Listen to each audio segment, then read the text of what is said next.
إن الحمد لله نحمده ونستعينه ونستغفره ونعوذ بالله تعالى من شرور أنفسنا وسيئات أعمالنا من يهده الله فلا مضل له ومن يضلل فلا هادي له وأشهد أن لا إله إلا الله وحده لا شريك له جل عن الشبيه والمثيل والكفء والنذير وأشهد أن محمدا عبده ورسوله وصفيه وخليله وخيرته من خلقه وأمينه على وحيه أرسله ربه رحمة للعالمين وهجة على العباد أجمعين فهدى الله تعالى به من الضلالة وبصر به من الجهالة وكثر به بعد العيلة وأغنى به بعد العيلة فصلوات الله وسلامه عليه وعلى آله الطيبين وأصحابه الغر الميامين أما بعد فيا عباد الله أوصيكم ونفسي أولا بتقوى الله عز وجل فإن الله يقول يا أيها الذين آمنوا اتقوا الله حق تقاته ولا تموتن إلا وأنتم مسلمون. Ang lahat ng papuri, pasasalamat ay sa Allah lamang, ang Panginoon ng salibutan. At ang kapayapaan ay sumakanyang propeta at kanyang pamilya at sa lahat ng mga taong tumahak sa landas ng ating mahal na propeta Muhammad sallallahu alaihi wasallam. Mga magulang at kapatid sa pananampalatayang Islam, natalakay natin noong nakalipas na Juma ang mga sanhi o dahilan ng mga nararanasan natin ngayon na kahirapan, mga sakuna at iba pang mga kapinsalaan na nagpapahirap sa mga tao ngayon. At ang dahilan nga nito mga magulang at kapatid ay dahil sa paglaganap ng kasalanan o paglaganap ng kamalian o paggawa ng kasalanan. Ngunit alam niyo ba mga magulang at kapatid sa pananampalatayang Islam, na ang paggawa ng kasalanan ay hindi lang yan ang bunga niya, bagkus ang pinakamalaking napipinsalan niya ay ang sarili mo mismo. Dahil ang bawat kasalanan na ginagawa ng tao ay tiyak na ito ay may bunga sa iyong sarili na hindi ka nais-nais.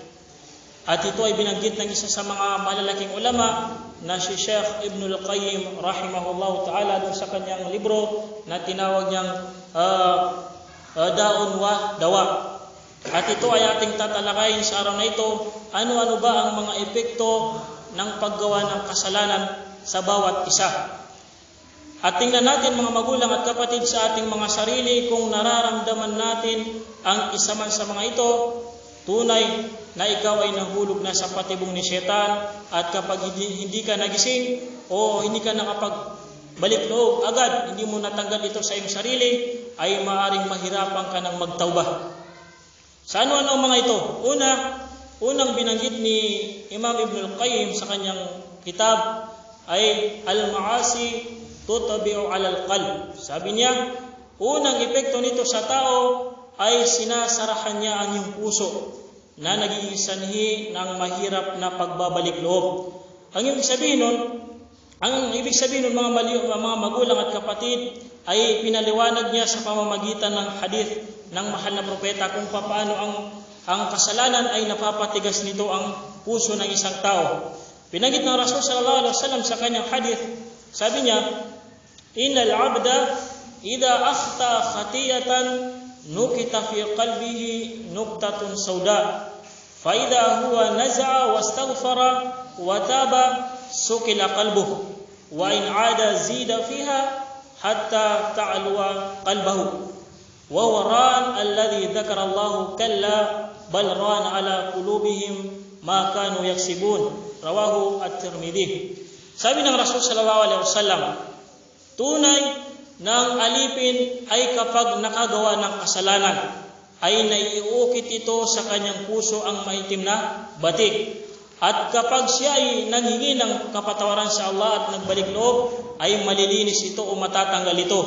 At kapag hindi siya nagbalik loob at pinabayaan niya, madadagdagan pa ito hanggang sa mangibabaw na sa kanyang puso at matatakpan na ito na siyang binanggit ng Allah subhanahu wa ta'ala sa Quran. Sabi ng Allah, kalla bal rana ala qulubihim ma kanu yaksibun. Sabi ng Allah, ngunit gayunpaman ang batik ay tumakip sa kanilang puso na siya nilang pinagsumikapan. Ibig sabihin, dahil sa kanilang kasalanan, kaya tinakpan ni Allah ang kanilang mga puso.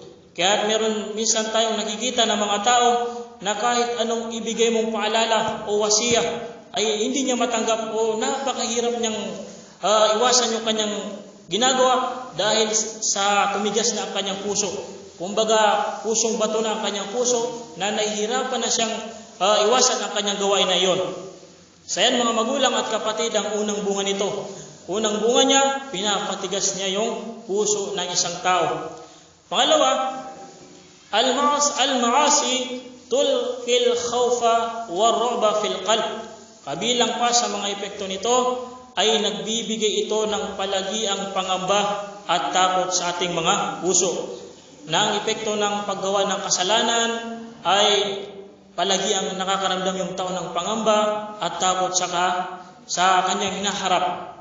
Ang ilang minutong mga magulang at kapatid na kaligayahan na nararamdaman ng tao kapag siya ay gumagawa ng maasiya o kasalanan ay napapalitan ito ng mahabang panahon na kalungkutan at pagamba. Yung ilang minutong nararamdaman mo kapag gumagawa ka ng maasi o kasalanan ay pinapalitan yun ng Allah subhanahu wa ta'ala ng mahabang panahon na pangamba at kalungkutan. Sa yan mga magulang at kapatid, sa mga epekto ng paggawa ng kasalanan.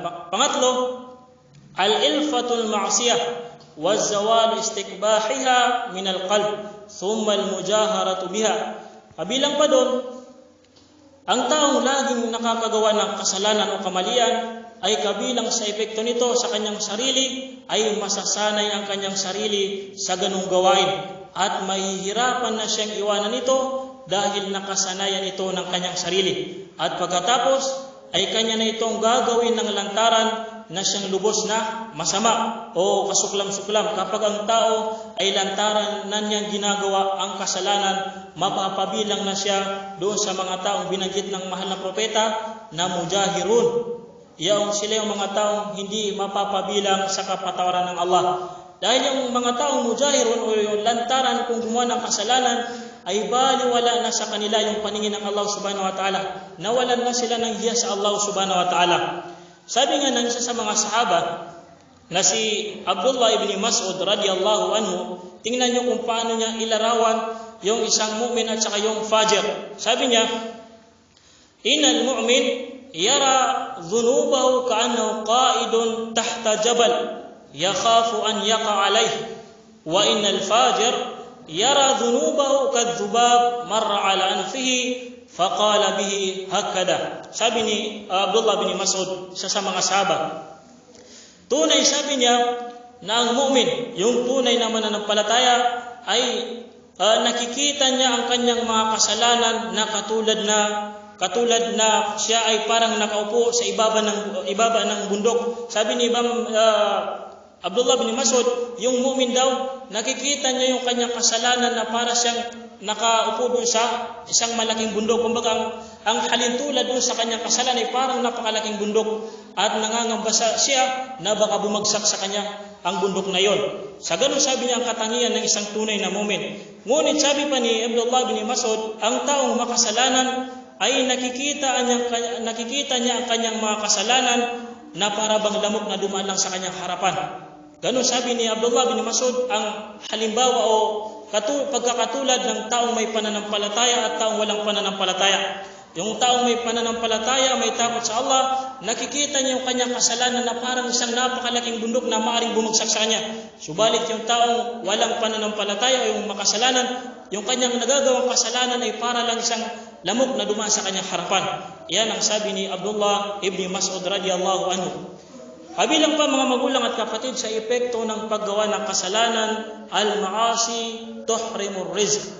Kabilang pa sa epekto nito ay siyang sanhi o pumipigil ng hindi pagdating sa iyo ng mga blessing o yung tinatawag na rizki o biyaya.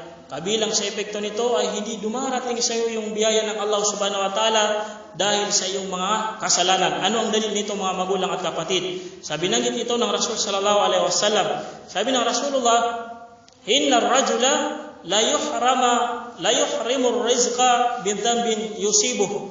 Sabi ng mahal na propeta, katotohanan na ipinagkakait sa isang alipin ang rizki dahil sa kasalanang kanyang nagagawa. Sabi ng Rasul sallallahu alaihi wasallam, ipinagkakait sa isang alipin yung biyaya ng Allah subhanahu wa ta'ala dahil sa kanyang kasalanan na nagagawa. Ilang kasalanan ng mga magulang at kapatid ang nagagawa natin at ilang biyaya na ang napigil dahil sa ating mga kasalanan. Kaya't minsan hindi dumarating yung tulong at yung mga biyaya ng Allah subhanahu wa ta'ala dahil napipigil ito ng kasalanan ng isang tao. Kabilang pa sa epekto nito mga magulang at kapatid, tuzilun ni'am wa tuhillun niqam. Kabilang pa sa epekto nito, bukod sa napipigil niya yung biyayang darating sa iyo, ay napapawala rin niya yung mga biyayang nasa sa iyo. Ano ibig sabihin nun? Ang ibig sabihin ay dahil sa paggawa ng kasalanan ng tao, ay maaaring ang mga biyaya sa iyo ni Allah na iyong tinatamasa ay bawiin niya sa iyo ito dahil sa pagsuway mo sa kanyang mga utos at pagsagawa mo sa kanyang mga ipinagbawal. Dahil ginagamit mo ang kanyang mga biyaya sa pagsuway sa kanya, kaya maaari niyang bawiin ang mga biyaya nitong mga magulang at kapatid. Sabi nga ni Allah, "Dhalika bi anna Allah lam yakum mughayyiran ni'matan an'amaha 'ala qaum hatta yughayyiru ma bi anfusihim." Sabi ng Allah, iyan ay sa dahilang hindi kailanman babaguhin ng Allah ang isang biyaya na ipinagkaloob niya sa mga tao hanggang hindi nila binabago ang anumang nasa kanila. Ibig sabihin, dahil sa pagsuway ng mga tao sa Allah subhanahu wa ta'ala ay binabago niya ang kanyang mga biyaya na ipinagkaloob niya sa mga tao. Kabilang pa sa mga epekto nito mga magulang at kapatid, wa tahillun niqam ay nagiging sanhi ng pagtama sa iyo ng sari-saring pagsubok at problema na magpapahirap sa iyo dito sa mundo dahil sa iyong mga kasalanan. Sabi ng Allah, "Wa ma asabakum min musibatin fabima kasabat aydikum." Ano mang dumating sa inyo, sabi ng Allah, na pagsubok ay dahil iyon sa inyong mga kasalanan. Sabi ni Ali radhiyallahu anhu, "Ma nazala bala'un illa bidham." Hindi bumababa yung pagsubok maliban na lang sa kasalanan, sabi ni Ali radhiyallahu anhu. Sa yan mga magulang at kapatid ang ilan sa mga epekto nito. Kabilang pa al-ma'ishatu dhanka fid dunya. Kabilang pa sa epekto nito ay bibigyan ka ni Allah ng mahirap na pamumuhay dito sa daigdig. Hindi mo mahanap ang kaligayahan at katahimikan kung sa pamamagitan ng pagsuway sa utos ni Allah at paggawa ng kasalanan. Yung kasiyahan na mararamdaman mo kapag ikaw ay gumagawa ng kasiyahan ay panandalian lang yun at papalitan yun ni Allah subhanahu wa ta'ala dito sa mundo ng kalungkutan at pangamba at kahirapan, at pagdating mo doon sa kabilang buhay ay madadagdagan ang iyong kahirapan. Sabi ni Allah, "Waman a'rada an dhikri fa inna lahu ma'isyatan dhanka." Sabi ng Allah, sino man ang tumalikod at nakalimot sa pag-alaala sa akin sa pamamagitan ng di paniniwala sa Quran at hindi pagsasagawa ng mga utos nito, ay walang pag-aalinlangan, sabi ni Allah, na siya ay magkakaroon ng masalimuot o mahirap na pamumuhay dito sa daigdig. Kabilang pa sa epekto nito mga magulang at kapatid, hirmanul ilm, fa innal ilma nurun yaqdhifuhu Allah fil qalb wal ma'siyatu tudfi'u dhalika nur. Kabilang pa sa epekto nito ay pinagkakaitan ang taong makasalanan ng kaalaman sa relihiyon. Dahil ang kaalaman mga magulang at kapatid sa relihiyon ay liwanag yan na ibinibigay ng Allah subhanahu wa ta'ala sa puso ng kanyang mga alipin, at sa pamamagitan ng kasalanan ay napapatay nito ang liwanag na yon. Ang tinutukoy doon na liwanag mga magulang at kapatid ay yun yung taufik na nagmumula sa Allah subhanahu wa ta'ala.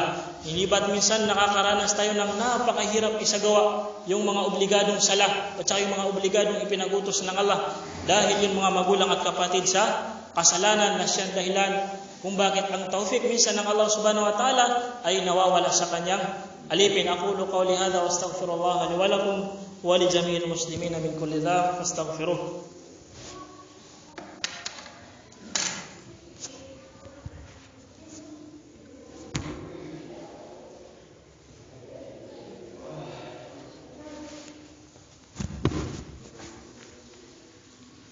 Alhamdulillah wassalatu wassalamu ala asyrafil anbiya wal mursalin sayyidina wa nabina Muhammad wa ala alihi wa ashabihi wa man tabi'ahum bi ihsanin ila yaumiddin, amma ba'd. At ang pinakamalaking epekto nito mga magulang at kapatid sa tao ay hubutul ba'dal a'mal as-salihah bil kaba'ir. Ang pagkasira o pagkasayang ng ila sa kanyang mabubuting gawain dahil sa kanyang mga malalaking kasalanan. Ang ibig sabihin niyan mga magulang at kapatid, kahit ikaw ay gumagawa ng kabutihan, kung mayroon kang kasalanan na patuloy mong ginagawa ito, ay maaari niyang maapektuhan o masira yung mga nauna mong mabubuting gawain. Ano ang dalil? Sabi ng Rasul sallallahu alaihi wasallam, la'alamanna aqwaman min ummati ya'tuna yawmal qiyamah bihasanati amthalil jibali tuhamatan bayda فيجعلها الله عز وجل هباء منثورا. قال ثوبان رضي الله عنه يا رسول الله صفهم لنا جلهم لنا يا رسول الله أن لا نكون منهم ونحن لا نعلم. قال أما إنهم إخوانكم ومن جلدتكم ويأخذون من الليل كما تأخذون ولكنهم أقوام إذا خلوا بمحارم الله انتهكوها. رواه ابن ماجه. Kabilang sa kahulugan ng hadith na ito mga magulang at kapatid, ay binigyan tayo ng babala ng mahal na propeta sa kanyang umma. Binigyan niya ng babala ang kanyang umma na mayroong mga tao, sabi ng Rasul sallallahu alaihi wasallam, na kabilang sa kanyang umma na darating sa kabilang buhay na kasama nila yung kanilang mabubuting gawain na katulad ng mga bundok sa laki. At gagawin ito ni Allah na parang mga alikabok at hindi mapapakinabangan ng mga tao yun. Sabi ni Thawban, isa sa mga sahaba, nang narinig niyo sa propeta, sabi ng sahaba na yun, Ya Rasulullah, sino ang mga taong yun? Ilarawan mo sa amin para hindi kami papabilang sa kanila. Sabi sa kanila ng mahal na propeta, sila ay kabilang sa inyo, nagsisigawan ng kabutihan sa mata ng mga tao. Ngunit kapag sila ay hindi nakikita ng mga tao, ay ginagawa nila ang mga kasalanan na ipinagbawal ni Allah subhanahu wa ta'ala. Kapag sila ay nag-iisa, sabi ng mahal na propeta, ay ginagawa nila ang mga ipinagbawal ni Allah subhanahu wa ta'ala. Subhanallah. Siyan mga magulang at kapatid sa magiging sanhi ng pagkasayang ng mga mabubuting gawain mo. Binanggit ng Allah subhanahu wa ta'ala sa Quran, sabi niya, yastakhfuna minan nas wala yastakhfuna min Allah. وهو معهم إذ يبيتون ما لا يرضى من القول وكان الله بما يعملون محيطا. Sabi ng Allah, nagtatago sila sa mga tao dahil natatakot silang mabatid o malaman nila ang kanilang masamang ginagawain. Ngunit hindi natatakot at nahiya sa Allah. Gayong ang Allah subhanahu wa ta'ala ay kasama nila ang Allah sa pamamagitan ng kanyang kaalaman at pagmamasid sa kanila habang isinasagawa nila ang mga pakana sa gabi sa pamamagitan ng di kanais-nais na salita, at si Allah ang siyang nakababatid sa lahat ng kanilang sinasabi at ginagawa at walang anumang bagay ang naililihim sa kanya. Yan mga magulang at kapatid, ang pinakapiligro, ang nililinlang mo ang iyong sarili. Dahil ang Allah subhanahu wa ta'ala ay hindi mo siya maluloko. Alam niya kung ano ang nasa iyong puso at alam niya kung ano ang iyong ginagawa. Hindi ba tayo nakarinig at nakakita ng tao na sa paningin ng mga tao ay siya ay mabuting tao, ngunit pagkalipas ng panahon ay bumaliktad siya sa kanyang kalagayan dahil yung mga magulang at kapatid sa kanyang intensyon ay hindi para sa Allah subhanahu wa ta'ala kundi para lang sa papuri ng mga tao. At yan ang peligro dahil ang Allah subhanahu wa ta'ala ay ipinapakita niya yon kapag malapit nang mamatay ang isang alipin. Inna Allah wa malaikatahu yusalluna ala nabiy ya ayyuhalladhina amanu sallu alaihi wa sallimu taslima. Allahumma salli ala Muhammad